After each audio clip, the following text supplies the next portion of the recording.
Granville. Welcome to the Hillsborough Arts Council's Writers Series. Hillsborough, North Carolina is a very special place for many reasons. Great restaurants, cozy bars, music, lively art scene, proximity to nature, walkability. We're also proud to boast an unusual concentration of journalists, authors, historians, and poets living among us. We've been wanting to get to know our literary neighbors better and thought you might as well. So we invited journalist and author Stephen Petrow to be our guinea pig for this program. Welcome, Stephen. How are you? I'm good, Anna. Thanks for having me as the guinea pig. I'm really nervous. You know what? It's okay. I'm nervous too. I just wanted to tell everybody a little bit about you.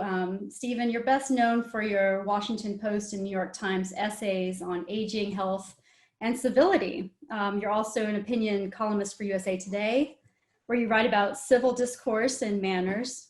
Your most recent book, Stephen Petrow's Complete Gay and Lesbian Manners, offers a guide, they say, and untangling some of the naughtiest predicaments of LGBTQ life. And you have a book coming out soon. Is that right? It's true. It's called Stupid Things I Won't Do When I'm Old. What's one stupid thing you won't do when you're old? That comes when the book comes out. Oh, we don't get any sneak peeks? No sneak peeks today. Oh, darn. Well, how are things in Bournemouth? Oh, go ahead. But I'll just tell you, it's kind of a funny take on all of the things that my parents did that were challenging to them and to me and my siblings. So hopefully we have learned from them, but I'm quite sure that's not actually the case. Oh. Do you look in the mirror and sometimes see your father? I do, and in my father, I saw his mother, and we've all, I think genetics and DNA goes a long way. But the book is kind of book memoir and a fun take on aging. Oh, good. Well, I know in my family, it's when you say, oh, you're being like mom, everybody's like, oh no, I better straighten up and fly around a little bit. It's like one of those things you never want to be like your parents, but at the same time, it feels inevitable that you will be someone. And so we look forward to reading your book. Well, thank you. So before we go on a little bit, I bet people would like to know a little bit more about who you are. Since Oh yeah, well, I am a member of the board of the Arts Council. I'm especially passionate about music, the music programs, and just I think arts organizing and the arts community. I really believe that the arts can do a lot for our communities, bringing us together and helping us build something that means something to all of us. A kind of unity through art. So it's really important to me, which is why I'm doing what I'm doing. Well, thank you for doing this with me. Well, it's a pleasure. Thank you for coming. You are in Blowing Rock right now. Is that right? That is right. Is that sort of has that been your COVID retreat during this time? It's funny. It de facto has become my COVID retreat. I was up here finishing that book in early March, and it was like that first week of March, and I felt really safe up here, like on the mountain, literally distanced from just about everyone, and then kind of going back to Hillsborough where things were beginning to shut down and people were starting to wear masks. It was quite a transition. So, and I've come back here 3 or 4 times this summer, in part to write, in part to escape the heat, and also because the infection rate has been a little bit lower in this county than in Orange County, and especially now, the week that we're taping this, I'm not sure when this is going to be shown. The university clusters at UNC are, shall we say, problematic. Yeah. Yeah, I think a lot of people are finding it very hard to concentrate on their work with all of the uncertainty and the anxiety that this time has been producing for us. I think it's nice to have a chance to change your scenery and find a place where you can kind of regroup. It's very difficult, I think, for a lot of people to be in one place for 5-6 months.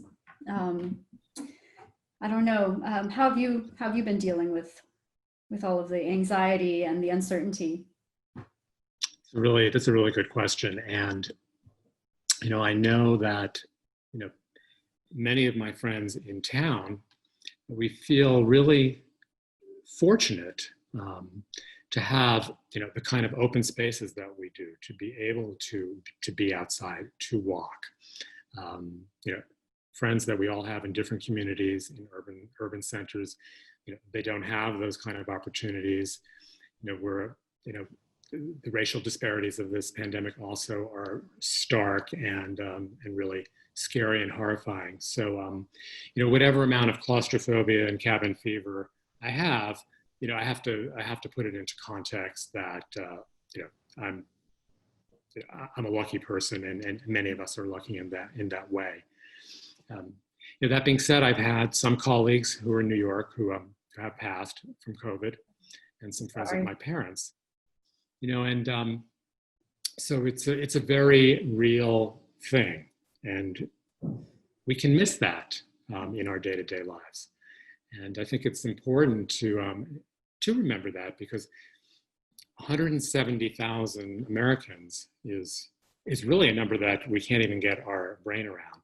And I think when the number was around 150,000, some commentators said, and this is not exactly true, but it's directionally true, this would be like an airplane crashing every single day since March with 300 people on it to get to 150,000. And, we would be running for the hills. We would be clamoring for change, for more and faster.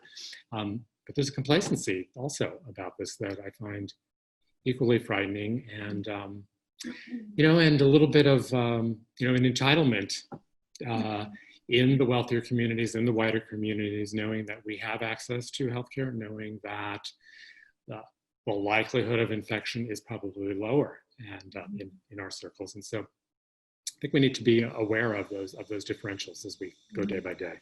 Yeah. So how have you been dealing with the loss and of these friends and colleagues? Well, I often write to process my own feelings. And so many of the essays that I've done in the Washington Post and the New York Times start off as a personal therapy session, if you have it. And, so I have written about uncertainty, and that piece will be coming out in the Times shortly. Mm-hmm. But also I go back to my friends, the authors, and read them for comfort, for inspiration, and for more. And one of my favorite writers is the late poet Mary Oliver, and she has a poem called "The Uses of Sorrow" that I think really speaks to the time that we're in. So, if you don't mind, I'd like to read it. It's a short poem. That'd be great. Thank you. And usually I would have the book right here, but since I'm in Blowing Rock, I don't have any of my books, so I'm going to try to read it off my phone. The Uses of Sorrow by Mary Oliver. In my sleep, I dreamed this poem. Someone I loved once gave me a box full of darkness. It took me years to understand that this too was a gift. Wow. That's the end of that poem, but I think there's so much in that. We can get lost in this darkness. We can feel sorry for ourselves. We can feel that pain. But I also think that we can reach in there and find life and find connection and find love. And I've seen that quite a bit in our community and within our state, that a lot of the barriers are breaking down. In my part of Hillsborough, my neighbor Bartow Culp will often send an email to a string of us saying, "He's going to the store. What do we need?" And then and then I, and then Pam, or then Bridget will do the same. Mm-hmm. And that's kind of new, and that kind of interconnectedness is new, and it's it's really lovely, and it takes down barriers, and it makes us realize that we are in this together. And I think that part of, if I have a critique of sort of the world these days, it's all about me and me and me. And we need to think more about we. And so I think Mary Oliver is starting to get at some of that. Yeah. Do you mine your grief for your writing? I mean, you said that you use your writing as sort of therapy, and it starts out as therapy. Mm-hmm. Is that how you became a writer? Well, I'm now going to antagonize half the audience, because I basically became a writer when I was a student at Duke. Mm-hmm. And sorry, Tar Heel fans. I have a Duke cap somewhere here, but I chose not to wear it. But I was on the Duke Chronicle, and then I moved into journalism after that. And that was more straightforward reporting. Mm-hmm. Really been probably in the last 20 years that I've done more opinion pieces and essay type work. But I think a good example of all of that is last fall, I had a Jack Russell Terrier who was very well known at Cup of Joe, because she would go down with me every year from when I first moved to Hillsborough, which was in 2013. And she was beloved, and she was also kind of a high maintenance pooch. But she died at 17 in November. And that was kind of, her passing was a culmination of the recent deaths of my parents and my divorce. Mm-hmm. And so a lot resonated with her death for me, and she became a vehicle for a number of essays. Mm. And I was pleased when she wound up in the New York Times and the Washington Post. And she was a little bit of an attention monger, so I think she would have been too. But it was also about the metaphor of love and loss, and I mean, part of one of the stories was my mother had dementia, and Zoe wound up having dementia. And I learned a lot through my mother's illness about being kind, about being more patient, that Zoe was a beneficiary of. And hopefully, the next time a two-legged person in my life is ill in that way, I'll also be able to carry that through. But there's sort of lessons that build on each other. And so that was kind of one of the threads in one of those pieces. Yeah, well, my father has dementia, so it's such a difficult thing to watch someone who is so bright and so, so full of life and so kind, just disappear right before your eyes. It's one of the hardest things to go through. And watching my mom struggle with, at first anger, because, he has vascular dementia, so very early onset, and that their lives, the hopes and dreams they had for his retirement, for their later life together, they just were crushed, and it all happened so quickly. And she had to learn to be patient, which wasn't, taking care of someone with dementia is very, very, very difficult and trying.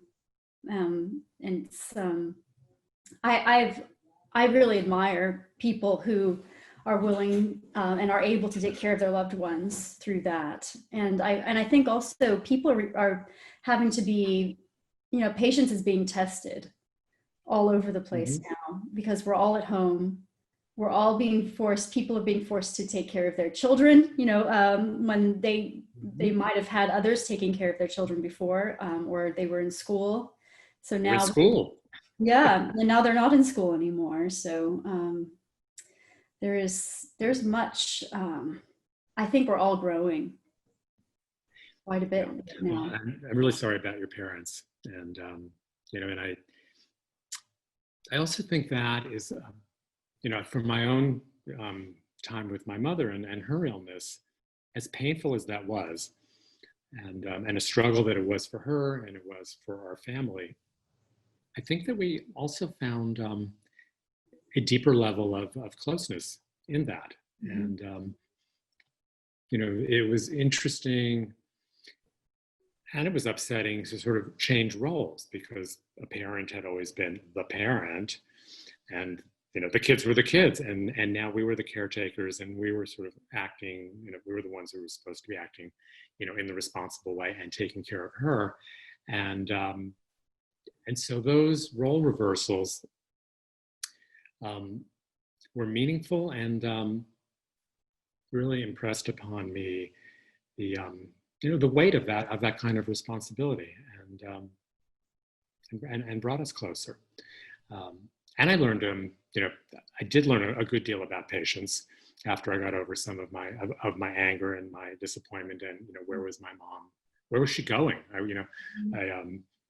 wanted my mom back. My brother and sister and I, we're all adults, and we're like, we want our mom back, but you have to adapt, and and that kind of takes me to the other poem by Mary Oliver that I wanted to read today. And surprise, surprise, that poem is named Patience. So let me read that here. And I'll say this is a poem of hers I only came to in the last couple of months. So it's during this pandemic. I've read a lot of her work, and for some reason this one had escaped me. And then there it was on the page, and it was speaking to me. So sometimes you can see things anew. So this is Patience by Mary Oliver. What is the good life now? Why, look here, consider the moon's white crescent rounding slowly over the half month to still another perfect circle. The shining eye that lightens the hills, that lays down the shadows of the branches of the trees, that summons the flowers to open their sleepy faces and look up into the heavens. I used to hurry everywhere and leaped over the running creeks. There wasn't time enough for all the wonderful things I could think to do in a single day. Patience comes to the bones before it takes root in the heart as another good idea. I say this as I stand in the woods and study the patterns of the moon shadows, or stroll down into the waters that now, late summer, have also caught the fever and hardly move from one eternity to another. So I love what she says. She was so busy. We were all doing so much, and we didn't really have time or the inclination to be in certain ways.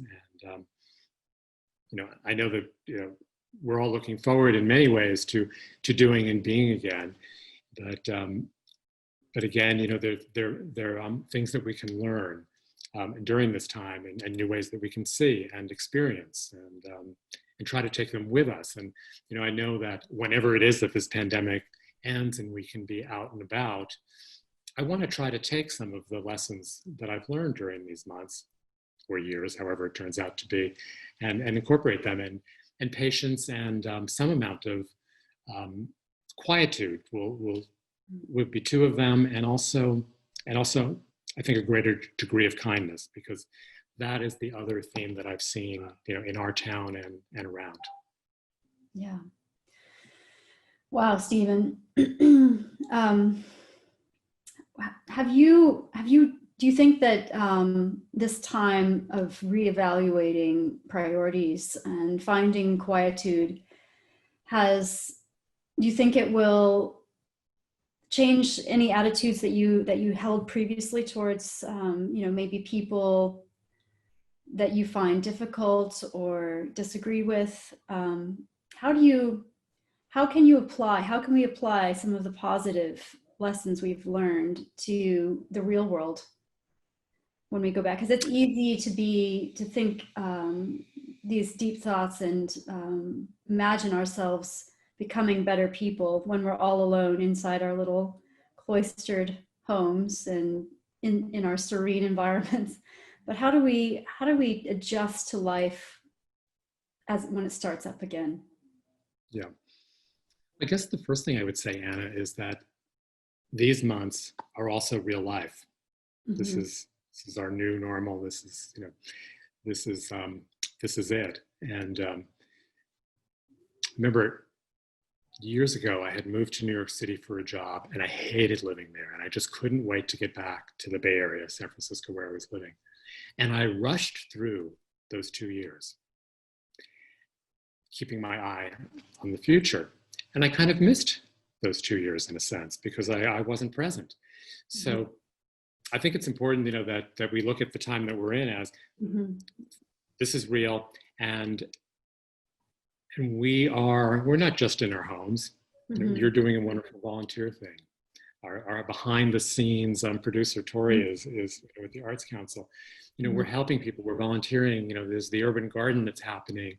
There are the folks who are doing the chalk writings on the Riverwalk. I mean, people are doing so much right now to give and to help. And I think we're kind of building a foundation. I hope that we're building a foundation that we will then say, gee, that worked. And that helped other people. And also that made me feel good.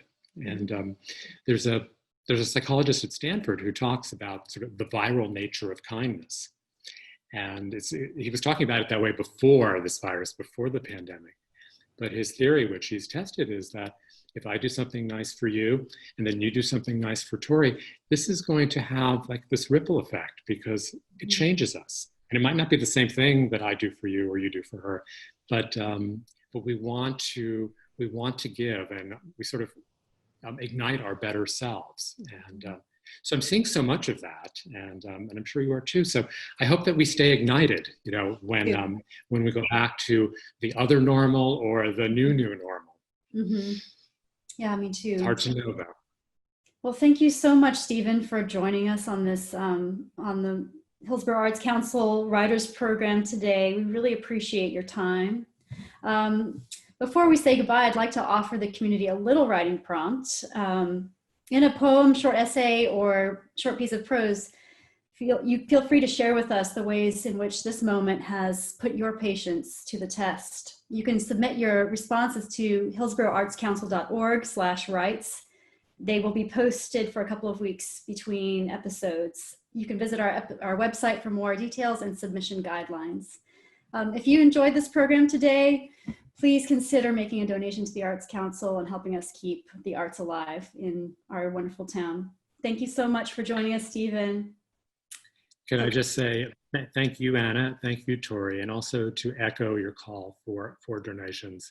Arts organizations everywhere are being decimated, and really now more than ever, we need everybody's help. So any amount that you can give really will make a difference for programs like this and for many other programs that the Arts Council does. So thank you, Anna.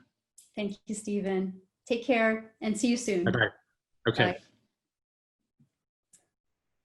Bye. All right. How was that, Tori?